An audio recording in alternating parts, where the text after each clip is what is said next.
Hello, James. That was a great suggestion, and I had the time, I think, to make a video about creating a sitemap.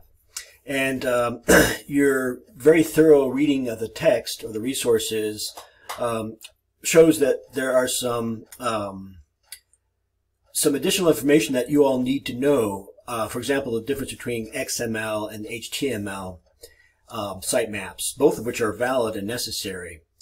All right, so we'll launch into that. I hope I cover all your questions, but if not, shoot me another message in the discussion board. James, I thought maybe if I worked backwards, and showed you an example of a student that also struggled with the same, questions that you had regarding sitemaps and so forth. This is Celeste Miranda's work. This is her final website. This is week 8. She's refined it, I think, in subsequent classes. So don't be intimidated by it. Now, you can always view the code for any given web page, depending on what browser you're in. I'm in Chrome. I'm going to say View Developer, drop down here, View Source, and that will give me the code behind her page. And now, this is very advanced. There's a lot of things here that we won't get to for another couple weeks. But I wanted to show you this very important sitemap here, which has become let me zoom in on it, which will become her navigation scheme. And it's real simple. Here it is. It's a list of pages. Her site is how many pages is it? It's 1, 2, 3, 4 plus the home page. It's 5 pages long. She's got a page for menu. And let's see how she's organized things up here in the address bar too. She has a GeoCities account. This is her name, Celeste Miranda. She has a subdirectory or a folder called Town Final. Nice, that way she's not overwriting weekly assignments. And then finally she's got, here she's got menu, but let's see what she's got. Here she has her index file, which is her home file.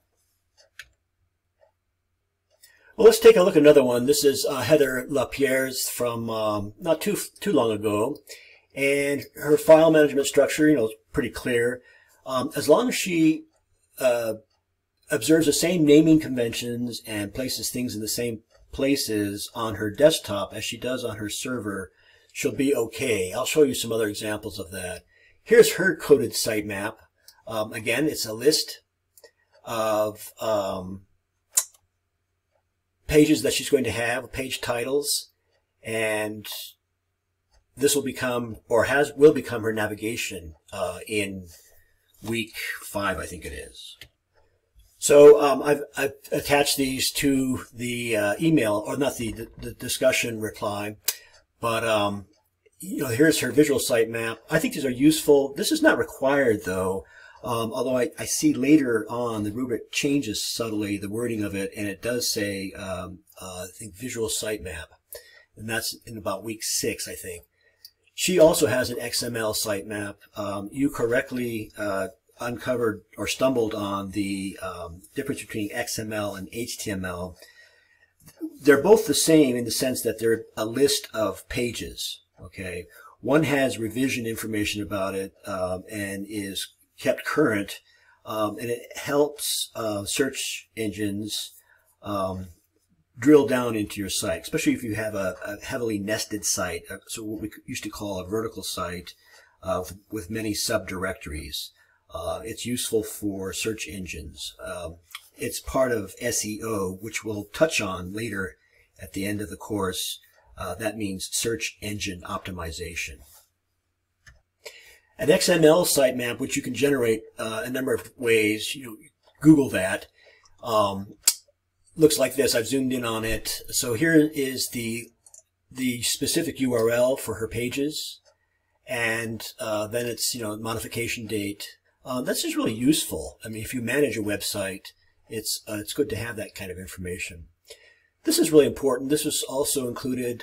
Here is a screenshot of her root directory on GeoCities, I believe, and then, or is that her PC?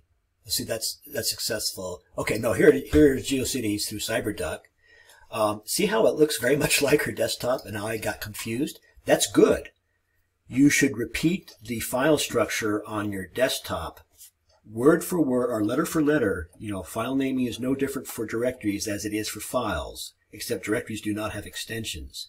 So lowercase, you know, keep it short, run on no word spaces, pertain to directories as well as files.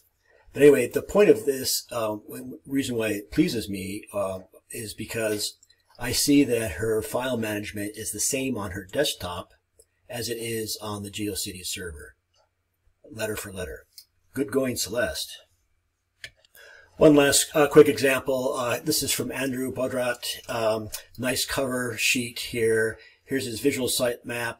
Sometimes things get, you know, bounced around when I download them, and you know, it looks like he's going to have a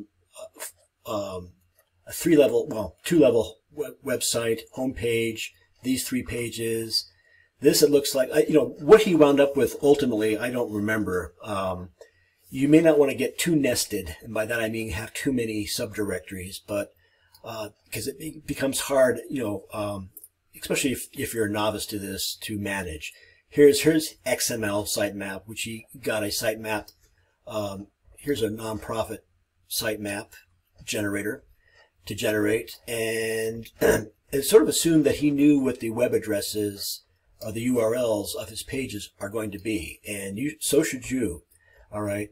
And then again, like Celeste, I believe it was, we just looked at, here is a screenshot of his CyberDuck or whatever he's using to FTP. There's so many ways of FTP. You know, CyberDuck is not the only way to do that. There are other free file transfer protocol utilities. And then I think this is probably a screenshot of perhaps his desktop if he's on a PC. And you can see how similar they are. They should be. They should be identical, both in structure and file naming. All right, I hope this helps you. Don't hesitate to reach out again if not.